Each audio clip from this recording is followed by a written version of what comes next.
Baik, bismillahirrahmanirrahim. Alhamdulillahirrahmanirrahim. Saya lanjutkan. Kemudian di sini min artinya dari.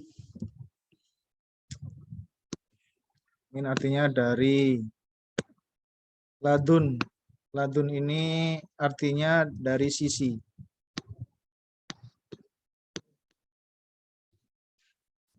Jadi makanya ada dikatakan ilmu laduni, itu dari sisi Allah. Karena ya perkataan Khadir atau Khidir itu. Nanti insya Allah ini Khidir, perkataan Khidir itu ilmunya dari sisi Allah. Ya, ladun Artinya apa itu? dari sisi.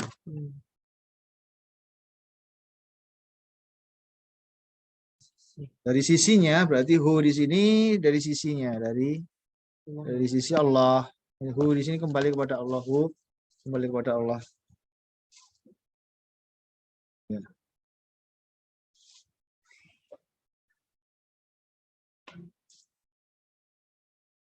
Kemudian sebentar, perkataan itu gimana itu?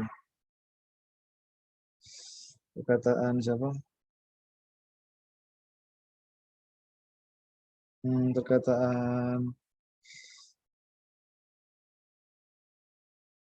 Perkataan Khidir itu.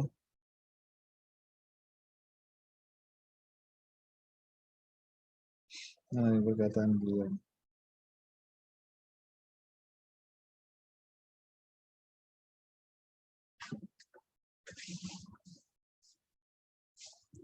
Nanti ada, insya Allah lah, nanti aja lah. Ya. Kemudian dan. Di sini dan. Ketemu saya cari nanti aja. Dan. Yubashiru sebetulnya, tapi di sini dia juga menjadi fathah karena mengikuti sebelumnya. Ya, mengikuti liundira nih. Dia mengikuti atof dari ini. Dia juga fathah. Yani yubashiru artinya memberikan kabar gembira. Memberi kabar gembira. Basyiron wa nadhiro. Di beliau itu basyiron kabar gembira.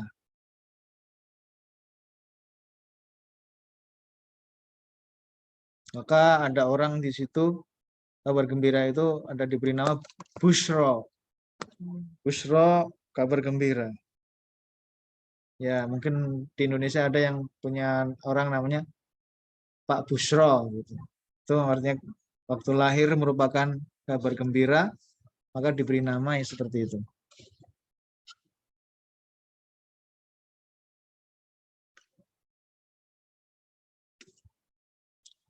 Dan untuk memberikan kabar gembira, jadi setelah memberikan peringatan, sekaligus memberikan kabar gembira bagi siapa ini? Al-mu'minun. Al-mu'minun aslinya itu al-mu'minun dengan wawu ya, al-mu'minuna gitu. Namun di sini karena dia lagi-lagi dia objek. Al-mu'minun sebagai objek yaitu maf'ul, maka ketika dia menjadi objek, wawunya diganti ya mu'minin. Dan memberikan kabar gembira kepada kaum orang-orang yang beriman. Ini jelas maknanya sudah pada tahu semua ini. Siapa itu orang yang beriman? Nah, ini di sini ada pas pelajaran kemarin persis alladzina. Tapi kalau orang banyak alladzina. Kalau orang satu kemarin alladzi gini aja ya. Alladzi ini untuk satu orang. Kalau banyak maka menjadi alladzina. Yang artinya yang.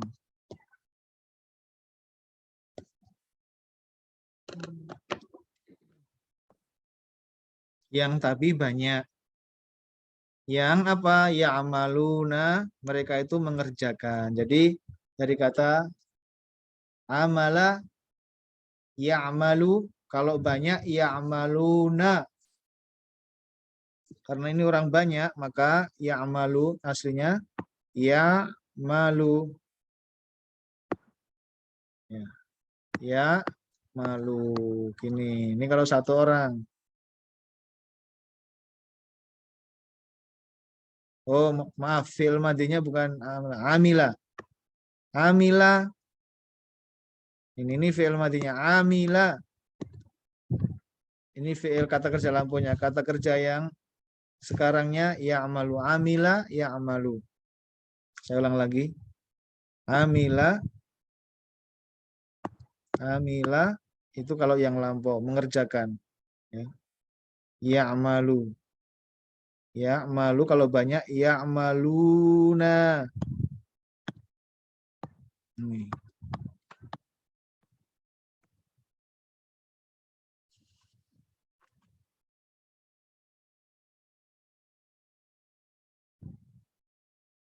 Yang mereka itu mengerjakan, as-solihat. Ini jamak lagi juga. Ya, dari kata solihah. Amal-amal soleh. Tapi ini solihah. Solihah ini ya. Nah. Solihah. Solihatun gitu. Kalau banyak bagaimana? Kalau banyak, taknya yang di sini ini diganti begini. Oh. Solihat panjang pakai alif, kemudian pakai tak biasa, tak terbuka gini. Solihatun. Ini amal-amal yang soleh. Yang mereka mengerjakan as-solihat. Amal-amal soleh. Mengerjakan as-solihat, kebaikan-kebaikan. As-solihat, amal-amal yang diajarkan dan diperintahkan oleh Nabi Shallallahu Alaihi Wasallam, yang disyariatkan dalam agama, itu namanya amalus soleh, amal soleh ya. Di sini as-solihat. Jadi di sini, Masya Allah, ini ada suatu pengertian yang bagus sekali. Orang yang beriman itu, dia itu beramal gitu. Jadi memang iman itu harus dibarengi dengan amal, bukan cuma pengakuan saja. Makanya definisi iman itu mencakup 3 i'tiqad dalam hati secara benar-benar yakin, kemudian juga dikatakan dengan lisan dia, diamalkan dengan lisan, dan diamalkan dengan perbuatan anggota badan. Nah, di sini jelas sekali siapa orang-orang yang beriman, orang-orang yang mengerjakan amal soleh. Itu orang-orang yang berbuat dan beramal soleh, bukan yang cuma diem aja gitu. Ini merupakan dorongan untuk banyak berbuat amal soleh. Ini di sini sangat jelas sekali definisi iman, definisi orang beriman itu dia beramal. Dan maka tidak benar orang yang mengatakan yaitu tingkatannya udah tinggi, lalu dia tidak beramal. Dia sholatnya cuma dalam hati misalnya. Makanya jelas tidak benar. Di sini aja di Quran dijelaskan, sudah jelas sekali. Yang dikatakan beriman itu jika orang itu beramal soleh.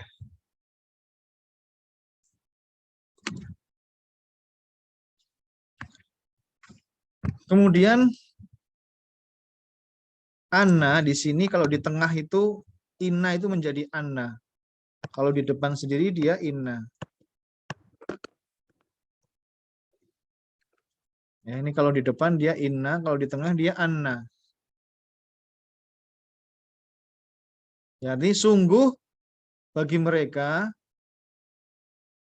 sungguh ini supaya orang itu yang diajak bicara itu menjadi yakin. Ini beneran nih, ini bener-bener anna, sungguh. Biasanya dalam bahasa Indonesia diterjemahkan bahwasanya. Sebenarnya ini agak kurang pas sih sebetulnya, karena Anna itu sama dengan inna. Inna itu apa? Itu termasuk taukid penegasan. Inna, anna itu termasuk apa? Namanya taukid. Dalam bahasa Arab nih, taukid penegasan.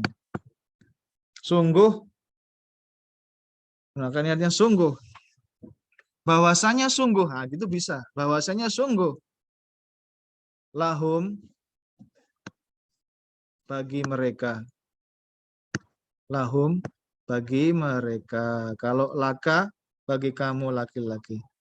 Laki, bagi kamu perempuan. Kalau lahum, bagi mereka. Ya, tapi ini bisa mencakup juga perempuan. Ya, lahum itu bukan terkhusus laki-laki ini ya. Nah, ini kalau hum itu bisa untuk semuanya. Di situ laki-laki plus perempuan gimana kita mengatakannya? Pakai kata ganti yang hum laki-laki.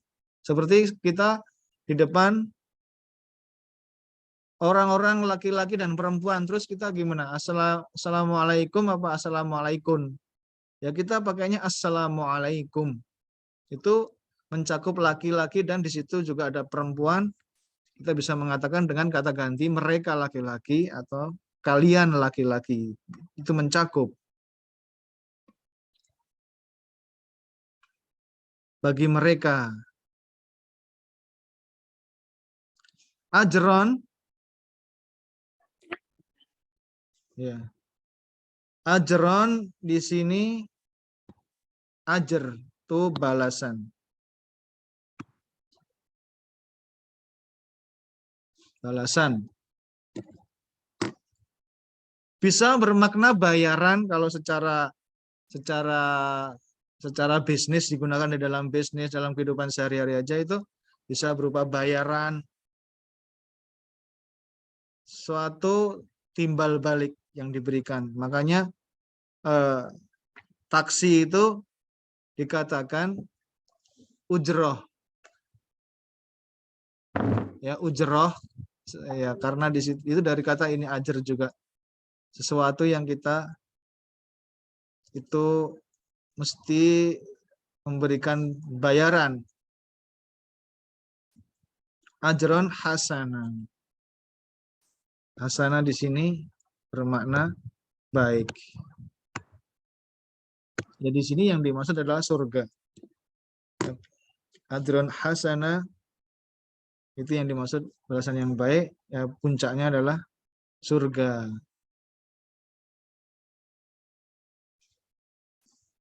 Atau di sini bermakna baik atau kebaikan. Bisa kadang-kadang Rabbana atina fid dunya hasanah. Ya, tapi ya di situ hasanah ya. Sama dengan ini. Cuma hasanah itu muannats, hasanah kebaikan. Ya. Nah, kebaikan kalau kita meminta kebaikan berarti di situ maknanya luas, tidak dibatasi dengan sesuatu tertentu. Maknanya luas. Demikian juga di sini hasanah. Wa fil akhirati hasanah dan di akhirat nanti dengan kebaikan pula. Di situ luas. Hasanah sebetulnya memang luas di sini berupa kebaikan, ya semua kebaikan. Dan di sini dalam ayat ini ajron hasanah, balasan yang baik itu tidak dijelaskan di dunia atau di akhirat. Jadi ini bermakna umum. Ya, puncaknya adalah surga, namun tidak terbatas pada surga, surga dan lain-lainnya, termasuk kebaikan di dunia. Ini orang yang beramal soleh, dia akan mendapatkan hasanah, itu kebaikan, baik di dunia maupun di akhirat.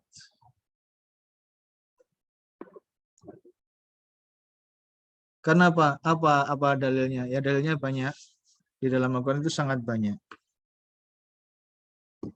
Misalnya orang yang bertakwa aja, dia diberikan nggak cuma di akhirat, bisa dibaca di surat At-Tolak. Balasan orang yang bertakwa itu mencakup dunia dan akhirat. Ya, takwa termasuk as-solihat di sini, termasuk amal soleh. Balasannya dunia dan akhirat. Bisa dilihat di surat At-Tolak itu baik dibalas dengan yang terakhir nanti Allah mengatakan wa may yattaqillaha yukaffir anhu sayyi'atihim. Wa may yattaqillaha yukaffir anhu sayyi'atihi wa yu'zim lahu ajra. Jadi dia mendapatkan barang siapa bertakwa kepada Allah, Allah akan menutup dosa, kesalahan-kesalahannya, keburukan-keburukannya akan ditutup. Wa yu'zim lahu ajra, dan akan mengagungkan, membesarkan balasan bagi dia. Yaitu terkhusus balasan nanti di akhirat. Tapi sebelumnya ada firman Allah, wa may yattaqillaha yaj'al lahu makhraja wa yarzuqhu min haitsu la yahtasib. Barang siapa bertakwa kepada Allah, Allah akan memberikan jalan keluar. Yakni di situ terkait dengan masalah cerai. Jadi nanti kalau suami dan istri itu tatkala mereka melakukan talak, mereka dalam keadaan bertakwa, maka Allah akan memberikan kepada mereka itu jalan keluar. Dan ini padahal cerai itu permasalahan yang paling pelik dalam masalah dunia, itu termasuk permasalahan paling rumit. Lebih daripada masalah-masalah yang lain, termasuk masalah kerja, masalah apa gitu ya. Tapi ini paling pelik, dan ya Allah di situ dimaksudkan yakni akan memberikan jalan keluar dalam kehidupan dia yang masih di dunia, dan akan memberikan rizki. Ya. Jadi di sini balasannya itu umum, puncaknya di surga, tapi juga termasuk nanti kebaikan-kebaikan di dunia Allah akan berikan. Termasuk diantaranya keberkahan hidup bagi orang yang beramal soleh, ketenangan batin, ketentraman, dan kebahagiaan yang tidak didapatkan oleh orang-orang yang tidak beramal soleh. Makanya semakin banyak dan semakin bagus kualitas amal soleh seseorang, dia akan semakin banyak mendapatkan ajron hasanah, ya, terutama berupa kebahagiaan hidup, ketenangan jiwa yang tidak dimiliki oleh orang-orang yang mereka tidak beramal soleh. Kemudian saya teruskan di sini, makisi nafihi abada. Nah, di sini ini karena adanya ayat ini, maka ini menjadikan ternyata yang dimaksud ajran hasanah itu adalah memang yang utama adalah surga. Karena ada ayat ini, makisina fihi abada. Apa artinya makisina? Jadi kalau ini dari kata makasa.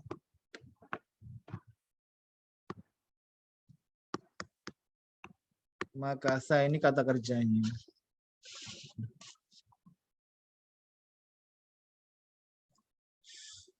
Makasa ini kata kerjanya. Makasa yamkusu, artinya berdiam, atau ini suatu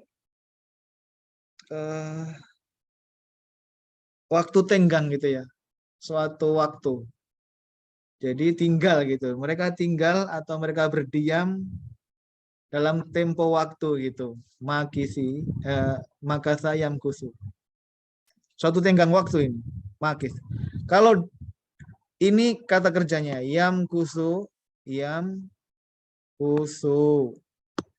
Memang dalam percakapan sehari-hari ini jarang, tapi ini di Quran memang beberapa digunakan, yam kusu. Yam kusu. Makasa yam kusu. Tinggal atau dalam tempo suatu waktu ini ya. Nah, orang yang ini kata kerjanya. Pelakunya itu nanti seperti biasa ya, pelaku itu nanti dia makis gitu. Dulu pernah saya jelaskan makis, makisun gini. Kalau misalnya saya jelaskan dulu, kataba yaktubu, menulis. Kataba yaktubu. Penulisnya apa? Katib. Penulisnya apa? Katib. Misalnya soma yasumu, puasa. Soma yasumu, orang yang puasa soim. Gitu. Berkata qala yaqulu, orang yang berkata qail. Misalnya lagi tadi ada amila. Nah, tadi amila ya amalu. Amila, misalnya ini kata kerjanya gini aja. Amila tadi ya, ini mengerjakan sesuatu ini berarti amila gitu ya. Mengerjakan. Pekerja berarti dia amil, amil.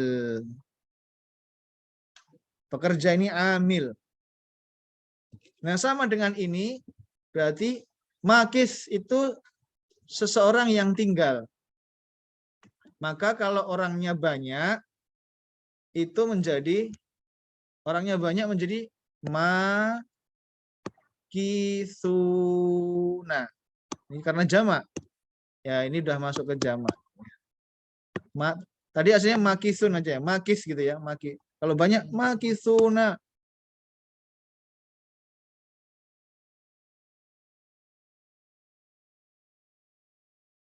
Cuma ini sekarang ini kalau dia itu istilahnya domah ya. Domah itu apa? Marfu gitu ya. Ini nggak bisa dibikin domah terus kasroh atau fathah, nggak bisa karena bentuknya seperti ini. Ini udah tetap terus ini yang belakang ini tetap terus. Caranya mengubah ya seperti muslimuna.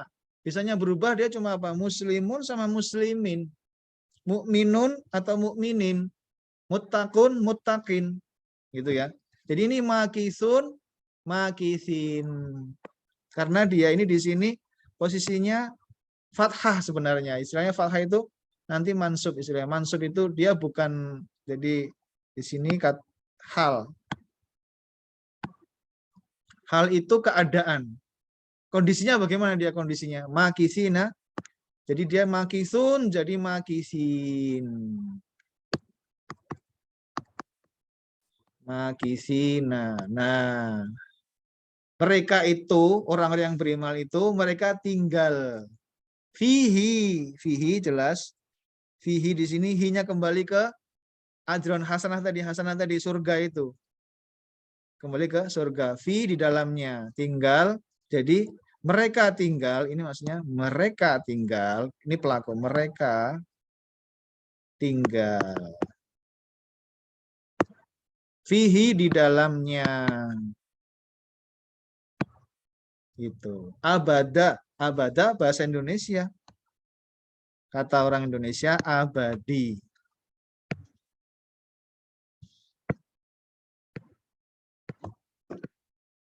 Jadi orang itu tidak ada, kalau udah masuk surga itu tidak mungkin keluar. Semoga kita termasuk semuanya ke situ. Amin ya rabbal alamin. Kalau orang di neraka itu dia ada kemungkinan dia akan dikeluarkan. Tapi kalau orang sudah masuk surga itu tidak ada, sudah masuk surga kemudian ditarik lagi ke neraka itu tidak akan ada. Mereka tinggal di dalamnya kekal selama-lamanya. Ini artinya abadi apa? Kekal selama-lamanya.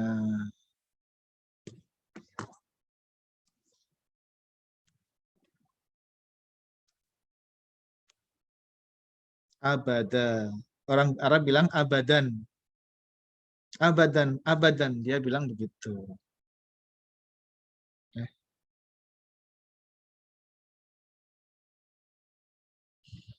Abadan.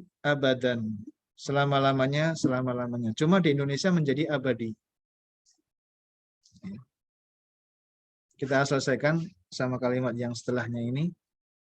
Kemudian wa di sini dan lagi, ini dan ini sudah wa yundhiro lagi. Rohnya ini kenapa ini sebetulnya yundhiru ini ya. Yundhiro lagi kembali lagi karena ini ada wawu, ini masih dia itu lanjutan dari ada tadi li yang di depan sendiri tadi mana? Nih lam yang di sini nih. Maka ini pertama ini agar supaya memperingatkan ada malapetaka yang dahsyat. Ya ini apa? Jahanam. Makanya sebetulnya Bapak Ibu sekalian ya kami beritahukan ilmu yang mengajarkan ya agar orang itu bisa terhindar dari jahanam itu ilmu yang paling mulia. Karena kata Nabi Shallallahu Alaihi Wasallam, nanti ada orang keturunan anak Adam, ya, yang paling kaya, yang tidak pernah menderita sama sekali dari lahir cengar sampai meninggal, dicerapkan ke dalam neraka satu cerapan sekali, ya cuma beberapa detik aja, satu celupan dikeluarkan, ditanya.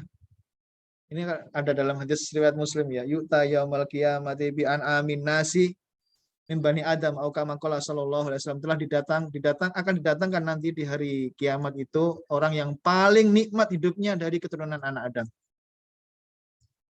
Ya. Fayusbigu finnari sibghatan, dicelupkan satu celupan. Kemudian ditanya oleh Allah Subhanahu wa taala, hal ra'aita na'iman qat? Apakah kamu pernah melihat satu potong kenikmatan, ya kenikmatan dikit aja kamu pernah merasakan enggak? Kata dia, la wallahi rabbi. Dia bersumpah dia belum pernah merasakan apa itu yang dikatakan dengan kenikmatan. Padahal selama hidupnya di dunia dia penuh dengan, dari anak Adam dia yang paling nikmat. Makanya ini diutus Nabi Shallallahu Alaihi Wasallam membawa Al-Quran, ini merupakan kasih sayang Allah kepada kita supaya kita terhindar dari ba'san syadidan, malapetaka yang paling dahsyat ini nanti. Yang ya maaf aja kalau kita terkena api aja di sini 1 detik 2 detik itu aja udah gimana gitu. Gimana kalau neraka 70 kali lebih panas. Makanya ini ilmu yang mengajarkan, ya, diajarkan oleh Nabi, hanya bisa diajarkan oleh seorang Nabi yang diutus oleh Allah Subhanahu wa taala, bagaimana supaya jangan sampai terjatuh ke neraka ketika menyeberang Sirat. Itu merupakan ilmu yang paling mulia. Kemudian di sini ditambah lagi, ini pengkhususan, sebelumnya tadi sudah disebut. Ini pengkhususan ada yang untuk memperingatkan lagi, wa yundhira, dan untuk memperingatkan, sama dengan yang tadi sudah ini yundhira. Ini fathah karena ada li tadi juga mengikuti yang sini. Alladzina sama dengan yang tadi, orang-orang yang. Ya ini tadi artinya apa? Orang-orang yang. Kalau ini yang, ya, kalau ada nanya di sini berarti dia orang-orang yang. Orangnya banyak. Qalu, nah, kalau qala satu orang, ya. Qala satu orang. Kalau orang banyak yang berkata tinggal ditambah wawu. Terus dikasih alif, dikasih sukun sini. Ini alifnya cuma sebagai tanda. Nah, ini menandakan wawunya ini adalah wawu. Nih, saya terus lagi. Ini dikasih alif gini biasanya ini. Biasanya wawunya ini wawu jamaah. Wawu yang menunjukkan orang banyak. Ini dikasih tanda alif seperti ini. Ini alifnya ini untuk menunjukkan wawunya wawu jamaah. Nanti akan banyak sekali Bapak Ibu jumpai di dalam Quran seperti ini. Qalu, mereka mengatakan untuk memperingatkan, memberi peringatan. Ittakhadha, ya, ini fiil kata kerja lampau. Ittakhadha itu artinya dari akhadha juga. Kalau ini akhadha. Akhadha.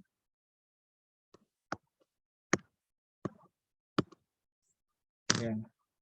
Akhadha ini apa ya? Akhadha gitu ya. Bisa bermakna memegang gitu. Memegang, akhadha, mengambil bisa. Tapi di dalam Quran nanti akhadha bisa bermakna menghukum. Ya nanti insya Allah akan ada, kadang-kadang ada maknanya yang agak berbeda. Jadi asalnya itu akhadha, memegang. Ittakhadha, tapi ini ditambah dengan tak di sini, ya. Gini. Takhadha. Ini hamzah wasol, ini yang depan ini. Ini hamzah wasol. Aslinya kalau nggak ada di depannya nggak ada apa, dia dibaca it. Gitu. Ittakhadha. Ittakhadha artinya mengambil. Jadi artinya apa? Mengambil. Bisa juga bermakna ya mengambil di sini ya. Ittakhadha itu mengambil.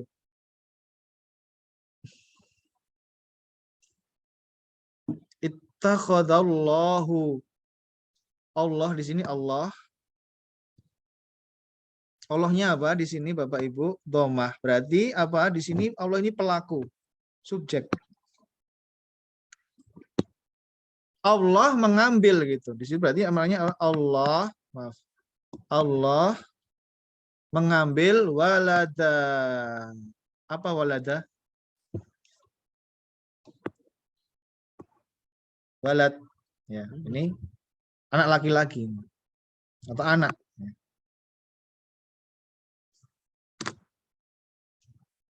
Mereka mengatakan Allah itu mengambil anak, maksudnya mempunyai anak. Jadi di sini termasuk di dalamnya Al-Quran ini itu memberikan peringatan kepada mereka yang mengatakan seperti itu. Karena di sini banyak umat yang akan mengatakan seperti itu, bahkan di akhir zaman ini banyak sekali, yaitu umat Nasrani dan Yahudi. Yahudi mengatakan Uzair itu anak Allah. Orang Nasrani mengatakan Yesus itu anak Allah. Itu diperingatkan oleh Al-Quran. Maksudnya Quran memperingatkan itu sesuatu yang mungkar, sesuatu yang membuat Allah marah. Allah tidak ridho dengan hal demikian dan mereka akan diancam dengan jahanam. Ya, diancam dengan ini. Mereka akan terancam dengan ba'san syadidan ini. Kalau mereka tidak mau bertobat dari perkataannya tersebut. Bentar. Dulu saya sudah terangkan belum? Allah nih ya. Allah itu dari perkataan alif lam, kemudian ilahun. Al-ilah. Ilah ini artinya sesembahan. Sembahan. Kemudian diberi alif lam menjadi ma'rifah ya. Sembahan yang itu ya maksudnya bermakna sesembahan yang itu, sesembahan yang hak, yang berhak disembah, itu saja. Itu terkandung makna seperti itu. Allah. Al-ilah. Ilah sesembahan. Sembahan yang hak. Jadi dalam kata Allah itu nama yang terkadang sebagian kaum muslimin menganggap nama Allah itu nggak ada artinya gitu. Setiap nama Allah itu ada sifatnya. Ini akidah keyakinan dari Ahlussunnah wal Jamaah apa? Setiap nama Allah itu menunjukkan sifatnya yang sempurna. Dan di sini dalam nama Allah terkandung sifat sebagai sesembahan yang hak dan itu merupakan sifat yang sempurna. Ya, sesuatu yang sempurna itu yang berhak disembah. Yang tidak sempurna tidak berhak disembah. Ya.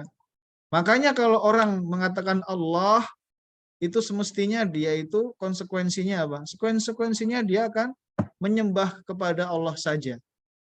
Ketika mendengar atau membaca nama Allah, di situ mengandung makna sesembahan yang hak. Sesembahan yang hak yang disembah oleh ya malaikat, yang disembah oleh bahkan hewan, tumbuhan, dikatakan dalam Al-Quran gunung, kemudian bintang, kemudian matahari, rembulan, semuanya mereka menyembah Allah Subhanahu wa taala dan banyak dari manusia. Meskipun banyak juga dari manusia yang tidak mau menyembah Allah atau mereka menyembah Allah dan menyembah yang lainnya. Nah, ini qalu takhadallahu walada seperti ini saya ceritakan sedikit sebelum berakhir, nanti kalau sudah habis waktunya ya nanti kita selesai ya waktunya sedikit. Orang Yahudi itu mereka mengatakan Uzair itu anak Allah. Gara-garanya apa? Yaitu Uzair itu merupakan seorang nabi dari Bani Israel yang dikisahkan dalam Al-Quran di awal-awal surat Al-Baqarah. Setelah kisah tentang Nabi Ibrahim itu ada nanti seseorang yang ditidurkan oleh Allah selama 100 tahun. mi'ata amin gitu dalam surat Al-Baqarah. Mi'ata amin 100 tahun ditidurkan oleh Allah Subhanahu wa taala. Itu adalah Uzair. Dan di situ Uzair dikatakan oleh orang Yahudi sebagai anak Allah dikarenakan orang-orang Yahudi juga nanti juga orang-orang Nasrani mereka dikatakan ahli kitab. Kenapa? Karena mereka itu tidak bisa menghafal kitab sucinya. Kitab sucinya itu sebagai buku kitab yang harus mereka baca. Jadi kalau mereka mau mengerti sesuatu mereka harus membacanya. Nah, satu-satunya orang, bahkan satu-satunya nabi yang mereka itu yang nabi yang menghafal dikaruniai oleh Allah menghafal Taurat itu satu-satunya adalah Uzair. Dikarenakan ketika itu Allah telah mengetahui bahwasanya Taurat nanti akan dihancurkan oleh Nebukadnezar, raja yang lalim yang menyerang Baitul Maqdis dan menghancurkan Taurat, tidak tersisa Taurat. Bahkan ada seorang nabi sebelum Uzair itu yang memendam Taurat di tanah untuk supaya masih ada Taurat, nanti seandainya musuh datang Tauratnya itu masih ada. Tapi ternyata ketika Uzair sudah hidup lagi, ya kemudian mereka berusaha mencari Taurat yang dipendam itu ditemukan tapi sudah rusak. Akhirnya mereka menulis Taurat lagi dari mana? Dari hafalannya Uzair. Bahkan Uzair ini sudah mati 100 tahun pun dia masih hafal Taurat. Maka orang-orang Yahudi pun sangat takjub ya dengan adanya Uzair itu, kehadiran Uzair lagi yang setelah dia mati tidur 100 tahun itu merupakan keajaiban bagi Bani Israel. Mereka kembali mempunyai Taurat yang sebelumnya hilang sama sekali. Mereka bisa menulis kembali Taurat dari hafalannya Uzair. Kemudian mereka mengatakan Uzair ini adalah anak Allah. Kita ya berlindung kepada Allah dari perbuatan yang demikian. Ini sejarah tentang Uzair, bagaimana orang Yahudi juga mengatakan Allah itu punya anak. Ya, tidak hanya orang Nasrani, dan mungkin ada umat-umat agama lain juga yang seperti yang semisal ini ya. Bahkan namanya mereka mengatakan dewa itu bersuami atau bagaimanalah, atau anaknya ini anaknya itu banyak sekali. Ini dan demikian ini diperingatkan oleh Al-Qur'an bahwasanya Allah itu lam yalid wa lam yulad, al-ahad as-samad. Nah, ini termasuk yang dikandung dalam Al-Qur'an yang demikian bisa kami sampaikan pada malam hari ini. Kurang lebihnya mohon maaf yang sebesar-besarnya. Ya, kita sedikit demi sedikit ini kosakata sampai ayat keempat kita sudah tahu semua. Ya, nanti kita tambah lagi insya Allah pada pekan depan dengan kosakata yang lainnya. Terima kasih atas kebersamaan bersama saya pada malam hari ini. Jazakumullah khairan. Ya. Kita tutup subhanakallahumma bihamdik asyhadu alla ilaha illa anta astaghfiruka wa atubu ilaik. Sallallahu ala Rasulillah wa ala alihi wa ashabi ajmain. Wa akhiru da'wana anil hamdulillahi rabbil alamin. Assalamualaikum warahmatullahi wabarakatuh.